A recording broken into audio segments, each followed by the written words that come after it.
नमस्कार, आप देख रहे हैं मीडिया हलचल। मैं हूं आपके साथ कृष्णा और आज हमारे साथ बातचीत करने के लिए समाजवादी पार्टी के प्रदेश उपाध्यक्ष राजेंद्र बहादुर जी हैं, जो महाराष्ट्र से प्रदेश उपाध्यक्ष हैं और मुगरा बादशाहपुर जौनपुर मुगरा बादशाहपुर विधानसभा से आते हैं। और हम इनसे जानेंगे जिस तरह से इस समय महंगाई को लेकर लगातार समाजवादी पार्टी जोरों शोरों से लगातार क्षेत्र में भ्रमण करके और 22 के चुनाव की तैयारी चल रही है और जिस तरह से लॉ एंड ऑर्डर को लेकर समाजवादी पार्टी के नेता सवाल उठा रहे हैं, इन सारे सवालों का जवाब हम इनसे जान। जिस तरह से समाजवादी पार्टी इस समय लॉ एंड ऑर्डर और महंगाई को लेकर जिस तरह से सक्रिय हुई है, उसको लेकर क्या?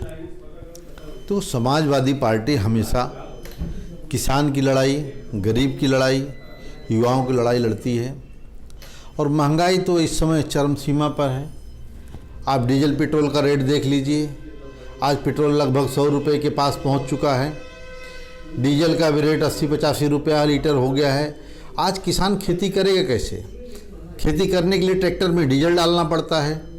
आज किसान की खेती करने के लिए हर एक की महंगाई अपने आप बढ़ जाएगी। आप ये बताइए, जो भी चीज़ है, जो भी चीज़ें इन्होंने बोला था कि हम डीजल पेट्रोल आपको 35 रुपये लीटर देंगे। मैं बाबा रामदेव को पूछना चाहता हूं, आपने बड़ा नारा लगाया था कि आपको सस्ता डीजल चाहिए कि महंगा चाहिए, आप सस्ते वालों को वोट दोगे कि महंगे वालों को। अब बताना चाहता हूं, आप सोचिए, गांव के लोग इतने परेशान हैं। अब लोग अपनी मोटरसाइकिल रखकर और लोग साइकिल अपनी उठा लिए हैं घर से और अब लोग साइकिल से चलना शुरू कर दिए हैं। हम लोग को बड़ी खुशी है कि चलो इसी बहाने समाजवादी का हमारा प्रचार भी होएगा और समाजवादी की सरकार भी बनेगी। और अखिलेश यादव जी जिस तरह से पूर्वांचल का दौरा कर रहे हैं, जनता उनके साथ लगी हुई है क्योंकि लोग इतनी महंगाई से त्रस्त हो गए हैं। आप देखिए जौनपुर में कितनी बड़ी बड़ी घटनाएं हो गई, हत्या हो जा रही है। थाने में अगर किसी को पकड़ के ले जा रहे हैं, इतना मार दे रहे हैं कि आदमी मर जा रहा है। कभी ऐसा नहीं हुआ था। जात के नाम पे लोगों को प्रताड़ित किया जा रहा है और किसान तो परेशान है। साढ़ से ही खेती खाए जा रहे हैं। अभी फसल गेहूं की तैयार हो गई है। आप देखिए, जो खेत में देखो साढ़ घुसे हैं। किसान खेती अपना रखाने के लिए लाठी डंडा लेके खड़ा है। आप ये सोचिए कितना तकलीफ है। आज जैसा मोदी जी की बात है तो हमेशा वो जो बोलते हैं उसका उल्टा ही काम होता है। उन्होंने भी बोला था डीजल पेट्रोल सस्ता हुआ कि नहीं हुआ, तो उल्टा महंगा होगा। आज प्याज का रेट क्या हो गया आप देख लीजिए। युवाओं को रोजगार नहीं मिल रहा है। बस इनको समझ में नहीं आ रहा देश कैसा चलेगा। देश की अर्थव्यवस्था चरमरा गई है। लोग नौकरी धंधा नहीं पा रहे हैं, परेशान हैं। मतलब हमेशा नफरत की राजनीति कैसी चलेगी, कब तक चलेगी? इन्होंने बोला था सरदार पटेल जी के नाम पे इतनी बड़ी मूर्ति बनाया, एक स्टेडियम उनके नाम पे था, उसका भी नाम बदल के नरेंद्र मोदी जी के नाम पे रख लिया। यह देश में पहली बार चल रहा है, ऐसा कभी नहीं हुआ। अखिलेश यादव लगातार 3 दिन से पूर्वांचल के दौरे पे है। जौनपुर से वाराणसी, वाराणसी से मिर्जापुर, भदोही होते हुए लगातार पूर्वांचल मुख्यमंत्री बनाने का एक हब माना जाता है कि पूर्वांचल ही लखनऊ में मुख्यमंत्री का ताज रखता है। तो ऐसे में क्या लगता है समाजवादी पार्टी 22 के चुनाव को लेकर लगातार अखिलेश यादव पूर्वांचल में दांव साधने की कोशिश कर रहे हैं? देखो, पूर्वांचल पूरा जनता मन बना चुकी है कि अखिलेश यादव जी की सरकार आएगी तभी प्रदेश का विकास होएगा। उत्तर प्रदेश तभी उत्तम प्रदेश बनेगा। जिस प्रकार से उन्होंने काम किया था, डायल 100 चालू किया था, 1090 चालू किया था, समाजवादी पेंशन चालू किया था, हाँ, विधवा पेंशन, शिक्षक लोगों को सम्मान जिस प्रकार से दिलाया था शिक्षा मित्रों को, उनको भी भाजपा सरकार ने हटा दिया। आप सोचिए, रोजगार देने की बात कहाँ करते?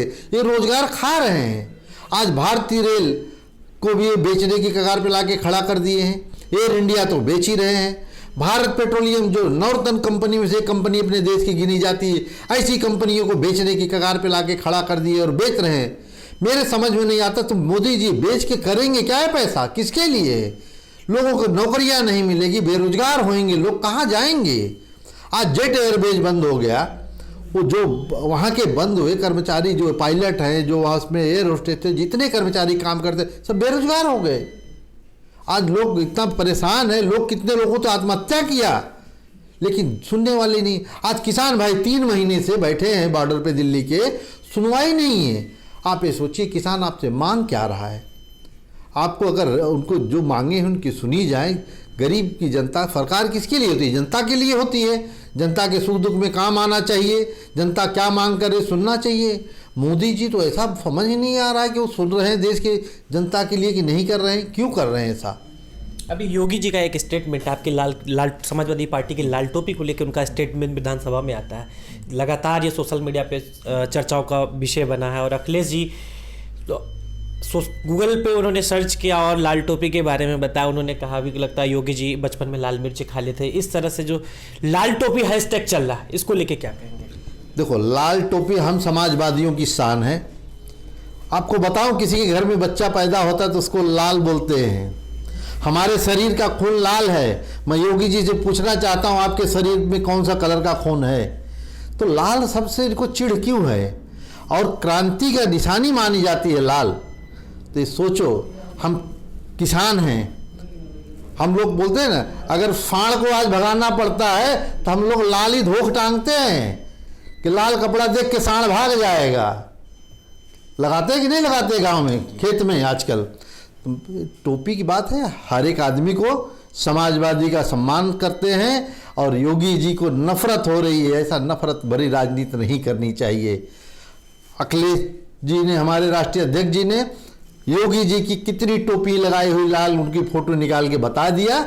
उन्होंने बताया कि योगी जी अपने बारे में बता रहे थे। समाजवादी कल्चर अलग है। हम किसान घर के हैं, हम लोग खेती बाड़ी करते हैं, परिवार वाले लोग हैं। उनको न तो खेती बाड़ी के बारे में मालूम, न तो किसानी के बारे में मालूम, न परिवार के बारे में मालूम है। और हमारा लोग का बदनसीब ही है, और ऐसे लोग सरकार चला रहे हैं। इनसे हम क्या उम्मीद रख सकते हैं, जिन्होंने कोरोना महाकाल में लोगों को मरने के लिए छोड़ दिया। रास्ते पे लोग मुंबई से, दिल्ली से, कलकत्ता से, गुजरात से पैदल चल चल के आए, 1500 किलोमीटर, 2000 किलोमीटर।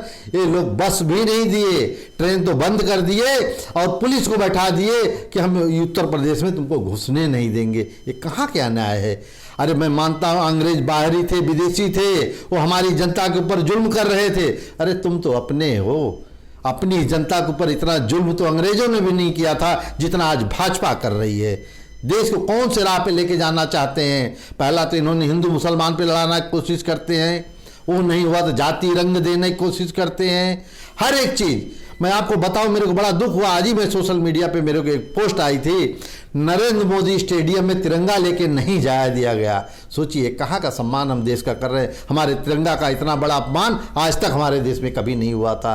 ये तो कौन से, वही हाल है, आरएसएस अपने कार्यालय पे कभी तिरंगा नहीं लहराया था। ये तो वही दिख रहा है हमको। तो हमारे देश का भविष्य ये लोग बर्बाद कर रहे हैं, हमारे युवाओं का भविष्य बर्बाद कर रहे हैं। एक लास्ट सवाल आपसे, 22 के चुनाव को लेकर समाजवादी पार्टी लगातार सक्रिय है और छोटे छोटे दलों से गठबंधन का अखिलेश जी छोटे छोटे दलों के लिए दरवाज़ा खोल के रखे हैं। उनसे लगातार बातचीत, लगभग भी 7 छोटे छोटे दलों से गठबंधन हो भी चुके हैं। ऐसे में क्या लगता है कि एक बार फिर छोटे छोटे दलों के ऊपर भरोसा करके क्या समाजवादी पार्टी 22 में सरकार बनाएगी? जरूर बनाएगी समाजवादी सरकार, क्योंकि समाजवादी का कार्य लोगों ने देख चुके हैं। अखिलेश जी ने इतना बढ़िया कार्य किया, उन्होंने कभी किसी जात विशेष या किसी धर्म की बात कभी नहीं किया। उन्होंने, आप सोचिए, उन्होंने हर समाज को नौकरी दिया, रोजगार दिया, हर एक जगह उन्होंने जहाँ जितना हो सका उनसे बढ़िया से बढ़िया करने की कोशिश की। आप सोचिए, आज हमारे देश में 302 किलोमीटर की सड़क जो आगरा से लेकर लखनऊ तक उन्होंने बना दिया 22 महीने में। रिकॉर्ड है, आज हमारे देश में ऐसा कभी नहीं हुआ। उनको वृक्षारोपण के लिए गिनीज बुक में उनको अवार्ड दिया गया। आप सोचिए, इतना वृक्ष एक साथ में एक दिन में कहीं नहीं लगा अपने देश में। देखो, पढ़े लिखे व्यक्ति हैं अखिलेश यादव जी, उनके जैसा मुख्यमंत्री आज तक ना हुआ है ना होगा। इसलिए देश के युवा चाह रहे हैं इस बार 2022 में अखिलेश यादव जी को मुख्यमंत्री बनाया जाए और उत्तर प्रदेश को उत्तम प्रदेश बनाया जाए, क्योंकि यहाँ की कानून व्यवस्था पूरी ध्वस्त हो चुकी है। आए दिन देख रहे हैं बलात्कार, हत्या, क्या क्या नहीं हो रहा है। ऐसा किसी सरकार में नहीं हुआ था।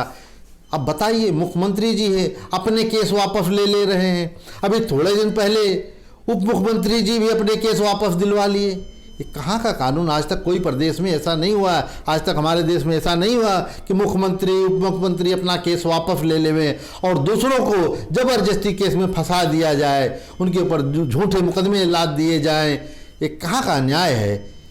विपक्षी को ये लोग दुश्मन की तरह ट्रीट कर रहे हैं। ये हमारे देश की संस्कृति नहीं थी। अगर इनको सीखना है तो अटल बिहारी वाजपेयी जी से सीखें। उन्होंने अपने विपक्षियों को हमेशा सम्मान दिया है और उनको सम्मान मिला है। आप पूछिए, हमारे देश का ऐसी राजनीति कभी परिस्थिति नहीं थी, ये तो हिटलर शाही हो गई है देश में, ऐसा कभी नहीं होता था। जिस तरह से राजेंद्र बहादुर यादव जी का साफ तौर पे कहना है कि जिस तरह से इस समय लॉ एंड ऑर्डर को लेकर निशाना साधते हुए कहा कि जो उत्तर प्रदेश की स्थिति है, अगर यही स्थिति रही तो ये इस स्थिति को जंगल राज मानते हुए और समाजवादी पार्टी लगातार इसका विरोध करते हुए 22 की तैयारी करते हुए 22 में समाजवादी पार्टी एक बार फिर छोटे छोटे दलों को मिलाकर सरकार बनाने की भरपूर कोशिश करेगी।